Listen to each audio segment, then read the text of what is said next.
दोस्तों, जो बात अब तक दबी जुबान कही जाती थी, इशारों इशारों में कही जाती थी, आज से पहले कभी भी किसी नेता ने खुलेआम इस तरह से नहीं की जिस तरह से राहुल गांधी कह रहे हैं। राहुल गांधी कह रहे हैं कि अगर वो अधिकारी रिटायर भी हो गए तो भी हम उन अधिकारियों को छोड़ेंगे नहीं जिनकी वजह से हिंदुस्तान में चुनाव में चोरी हो रही है। ये अब तक का चुनाव आयोग पर सबसे तीखा प्रहार तो है ही। इसके अलावा राहुल गांधी एक बहुत ही सनसनीखेज खुलासा कर रहे हैं। दोस्तों, लोकसभा में एलओपी राहुल गांधी ने आज संसद भवन में मीडिया के सामने आकर एक हैरत अंगेज बयान दे दिया, ये कहते हुए कि उनके पास चुनाव आयोग के खिलाफ एटम बम है। जी हाँ, एटम बम, 100% सबूत।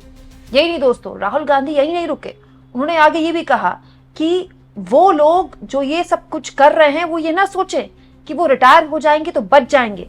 हम चाहे वो रिटायर हो जाएं, दुनिया के किसी भी कोने में चले जाएं, उनको ढूंढ लेंगे और उनको सजा देंगे, क्योंकि जो वो कर रहे हैं वो देशद्रोह है।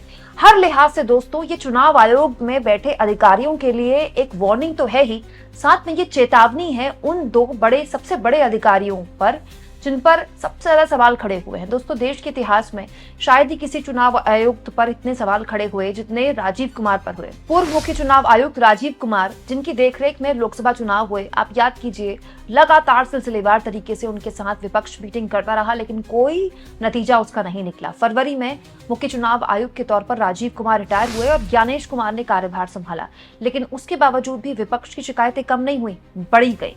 लेकिन अब राहुल गांधी एक विस्फोटक खुलासा करते हैं, ये कहते हुए कि चुनाव आयोग के खिलाफ उनके पास 100% सबूत है।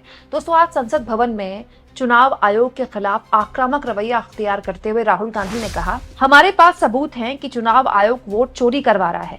मैं 100% सबूतों के साथ ये बात कहता हूँ। हम जैसे ही ये सबूत सबके सामने रखेंगे, पूरे देश को पता चल जाएगा कि चुनाव आयोग वोट चोरी कर रहा है।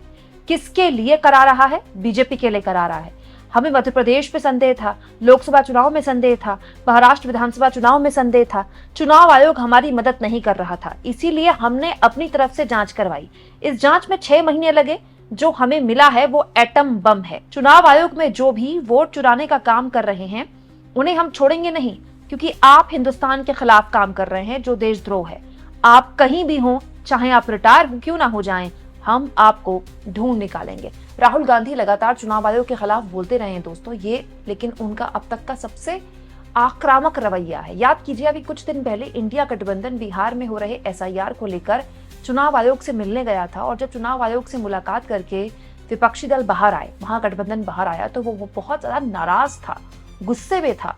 मनोज झा आरजेडी की तरफ से गए थे, अभिषेक मनु सिंघवी कांग्रेस की तरफ से गए थे, लेफ्ट पार्टियों की तरफ से भी लोग गए थे, और उन्होंने कहा था कि आज चुनाव आयोग से मुलाकात करने के बाद वो और निराश हो गए हैं और अब चुनाव आयोग के रवैये से वो हैरान है। तो मनोज झा ने ये भी कहा था, अभिषेक मनु सिंघवी ने भी कहा था कि हम इतने सालों से चुनाव आयोग के साथ मीटिंग्स कर रहे हैं, लेकिन आज से पहले हमें कभी नहीं कहा गया कि आप मिलने कैसे आ गए, आपके पार्टी के अध्यक्ष क्यों नहीं आए, हमको 2-2 घंटे बिठाया गया।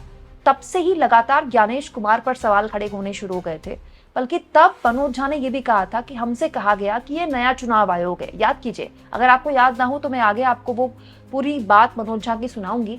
लेकिन दोस्तों, राहुल गांधी जो बात बोल रहे हैं वो बहुत ही हैरत अंगेज भी है, खतरनाक भी है, और चुनाव आयोग को डराने वाला इसीलिए भी है क्योंकि अगले अगस्त में कुछ दिनों में राहुल गांधी 5 दिन के लिए बिहार दौरे में रहने वाले हैं। और दोस्तों, राहुल गांधी का ये 5 दिन का दौरा केवल और केवल एसआईआर को लेकर महागठबंधन के विरोध पर है।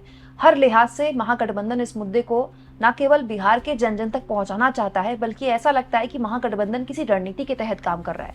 क्योंकि आप देखिए, अभी कुछ दिन पहले तेजस्वी यादव का बयान कि अगर ऐसा ही चलता रहा तो हम चुनाव का बहिष्कार कर देंगे, फिर राहुल गांधी की ये बात कहना, और उसके बाद राहुल गांधी का बिहार में 5 दिन का पूरा प्रोग्राम, ये बताता है कि क्या चुनाव आयोग के खिलाफ विपक्ष अब लामबंद हो चुका है इस तरह से। क्योंकि आप देखिए, संसद के अंदर लगातार विपक्ष ने मामला पकड़ा हुआ है। मंगलवार से लेकर आज तक, पिछले मंगलवार से लेकर लगातार इसी मामले को लेकर हंगामा हो रहा है। दोस्तों, लगभग आप कह सकते हैं कि जो संसद की कार्रवाई है वो लगातार इसी मुद्दे को लेकर बाधित हो रही है। आज भी इसी मुद्दे को लेकर लगातार संसद की कार्रवाई बाधित हो रही है, और इसको लेकर तमाम विपक्षी दल एक हैं।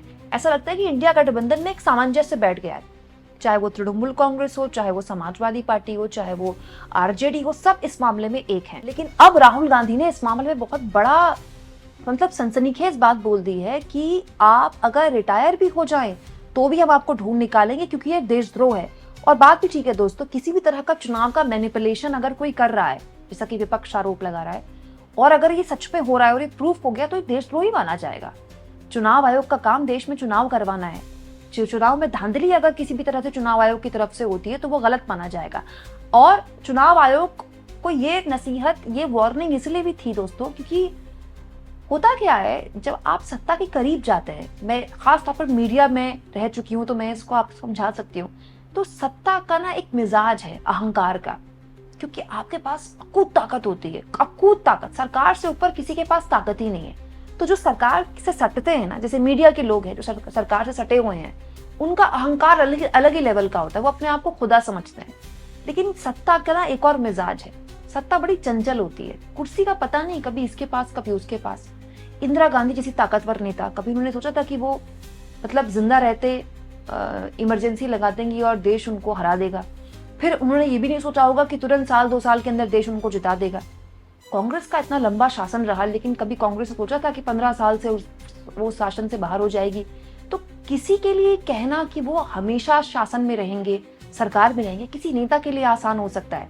लेकिन जो ये अधिकारी होते हैं ना, चाहे वो कोई भी हो, किसी भी सरकारी दफ्तर में हो, उनको चाहे इस सरकार में हो उस सरकार में हो, उनके काम बदलते नहीं है। लेकिन अब राहुल गांधी ये कह रहे हैं कि ये जो लोग भी ये मैनिपुलेशन कर रहे हैं वो ये सोच लें कि आपको रिटायरमेंट के बाद भी हम छोड़ेंगे नहीं। सीधा सीधा ये वार्निंग है, ना केवल ज्ञानेश कुमार को बल्कि राजीव कुमार को भी। आप इस मुद्दे पर क्या सोचते हैं दोस्तों, कमेंट बॉक्स में जरूर लिखें। और इसके साथ साथ मैं आपको मनोज झा की वो बात भी सुनाती हूँ जो कुछ दिन पहले वो चुनाव आयोग से मीटिंग करके बाद लौटे थे और वो तमतमाते हुए बाहर निकले थे और चुनाव आयोग को खूब खरी खोटी सुनाई थी। इस मीटिंग को मैं सौहार्दपूर्ण कतई नहीं कह सकता, मेरे पास कोई कारण नहीं है। हम सब ने बिहार की चिंता रखी, गरीब गुरबे दलित पिछड़े अल्पसंख्यक मुसलमानों की चिंता रखी, लेकिन उस चिंता से जो चिंतन की व्युत्पत्ति होनी चाहिए थी उसका अभाव देखा हमने। मैंने कहा कि सौहार्दपूर्ण मैं कतई नहीं कहूंगा। हमने उनको सौंप दिया नेता प्रतिपक्ष तेजस्वी जी का पत्र, जिसमें बिंदुवार कि कैसे ये लोगों को बेदखल करने की साजिश, निकालने की साजिश। और मैं आपके समक्ष एक बहुत बात कहता हूं, बातचीत के क्रम में चुनाव आयोग की तरफ से 20% जो पलायन करके बिहार के वासी बाहर रहते हैं, निशाने पे वो भी थे बेदखल करने में। उनमें से कई आप लोग भी होंगे।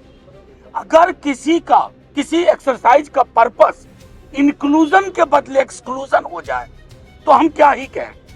हमने अपनी तमाम चिंताएं रखी मौसम को लेकर के। पहला सवाल जिसका जवाब नहीं है उनके पास कि जो चीज 22 बरस नहीं हुई उसको फिर से करने का रैशनल बताइए। कुछ नहीं, कोई जवाब नहीं। आपके कर्मचारी इक्विप्ड हैं, कोई जवाब नहीं। अगर दिक्कत आएगी 1 महीने के अंदर क्या होगा। एलिजिबिलिटी को मार्क करने के जो आपके तरीके हैं वो अधिकांश लोगों के पास वो 11 दस्तावेज नहीं है। हम उनकी बात कर रहे हैं जिनके पास एक अलग से सूटकेस नहीं होता है दस्तावेज रखने का। जो गरीब गुरबा मौसम भी झेल रहा है, एक तरफ सुखाड़ एक तरफ बाढ़, और इसी प्रक्रिया में 1 महीने के अंदर सब होना है। हमने माननीय चुनाव आयोग से कह दिया, अगर आपकी मंशा एक व्यापक पैमाने पर करोड़ों लाखों लोगों को बेदखल करने की है तो ये कहानी यही नहीं रुकेगी। सैलाब सड़कों पर भी होगा, क्योंकि सबसे महत्वपूर्ण राइट है राइट टू वोट, और 1 वोट 1 वैल्यू। चाहे उद्योगपति हो या भूमिहीन किसान हो, अगर आप उसके साथ छेड़छाड़ कर रहे हैं, किसी के इशारे किसी के इरादे, तो उसको खारिज करेंगे। नेता प्रतिपक्ष ने बिहार में भी कहा, चिट्ठी भी भेजी है। हमने एक एक दस्तावेज, अपनी चिंताएं अलग अलग साथियों ने जो न्यूज़पेपर्स में लिखा उनको सौंप दिया है। उम्मीद है कि माननीय चुनाव आयोग दीवार पे लिखी इबारत पढ़ेगा कि यह हिंदुस्तान के इतिहास में बेदखल करने की जो साजिश है लाखों लोगों को बिहार में, ये बिहार की अस्मिता का भी सवाल है। डाउटफुल वोटर ढूंढने निकले हो। कहां से? बिहार में। ये आपकी मंशा को दिखाता है